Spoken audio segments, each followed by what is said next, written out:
আজকের এই টিউটোরিয়ালে আমরা লোগো ডিজাইন করা শিখব।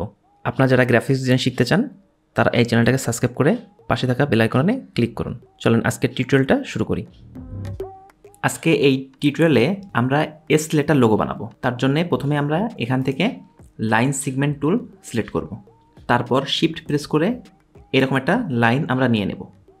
তারপর এখান থেকে আমরা ডাইরেক্ট সিলেকশন টুল সিলেক্ট করব।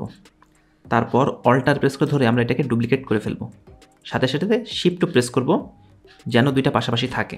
তারপর আমরা Ctrl+D প্রেস করব। টোটাল 12টা লাইন এভাবে নিয়ে নেব। এখানে 12টা লাইন আছে। এখন আমরা এই সবগুলো লাইনটাকেই সিলেক্ট করব। তারপর Ctrl+C প্রেস করব, Ctrl+F প্রেস করব। তারপর এখান থেকে এই ট্রান্সফর্মে ক্লিক করব। তারপর এখান থেকে আমরা 30 ডিগ্রি সেট করে ইন্টারে প্রেস করব। তাহলে এইভাবে ঘুরে যাবে। তারপর আমরা আবার এই উপরের লাইনগুলোকে সিলেক্ট করব, Ctrl+C প্রেস করব, Ctrl+F প্রেস করব। এরকম সিলেক্ট করাই থাকবে, আমরা পাশে কোনো ক্লিক করব না। তারপর আবার চলে যাব ট্রান্সফর্মে। এখান থেকে আমরা -30 ডিগ্রি করে দেব। তারপর ইন্টারে প্রেস করব। তাহলে এটা এই দিকে ঘুরে যাবে। এখন আমরা পুরোটাকে এইভাবে সিলেক্ট করব। তারপর এখান থেকে শেপ বিল্ডার টুল এটা সিলেক্ট করব। তারপর আমরা এখান থেকে স্ট্রোক এটা অফ করে দেব, আর এখান থেকে ফিল কালারটা অন করে দেব। তারপর আমরা এখান থেকে সিলেকশন শুরু করব আমাদের লোগোটা বানানোর জন্য। আমরা প্রথমে এখান থেকেই শুরু করব। তারপর এইভাবে টেনে নিয়ে চলে আসব। তারপর এটাকে আমরা নিচের দিকে নিয়ে চলে আসব। তারপর আমরা এটাকে একটু যদি জুম করি এই পর্যন্ত টেনে নিয়ে চলে আসব। ওকে, তারপর এটাকে এভাবে নিচে নিয়ে চলে আসব। তারপর এটাকে এইদিকে এইভাবে নিয়ে চলে আসব।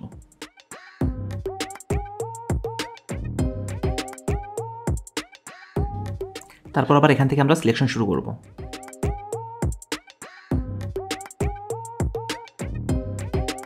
তারপর এটাকে নিচের দিকে টেনে চলে আসব।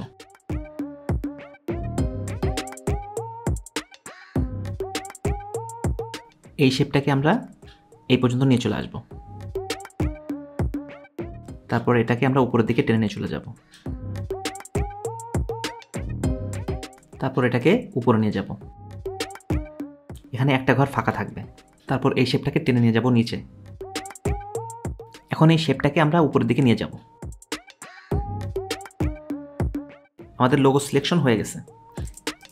এখন আমরা এখান থেকে ম্যাজিক টুল সিলেক্ট করব। তারপরে লাইনগুলোর উপরে প্রেস করব। তারপর যদি আমরা ডিলেটে প্রেস করি তাহলে লাইনগুলো ডিলেট হয়ে যাবে, শুধুমাত্র আমাদের লোগোটাই আছে। এখন আমরা লোগোটাকে সিলেক্ট করব। তারপর এখান থেকে স্ট্রোক এটা কিছুটা ইনক্রিজ করে দেব। তার জন্য এখানে আমরা প্রেস করব।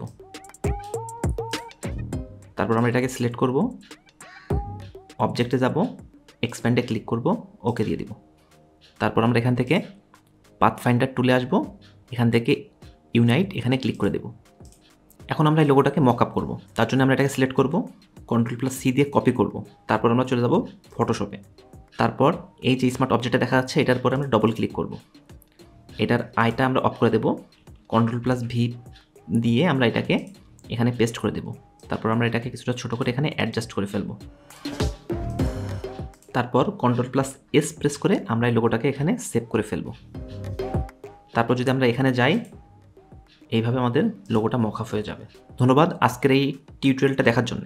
পরবর্তী টিউটোরিয়ালের জন্য এই চ্যানেলটাকে সাবস্ক্রাইব করে রাখুন।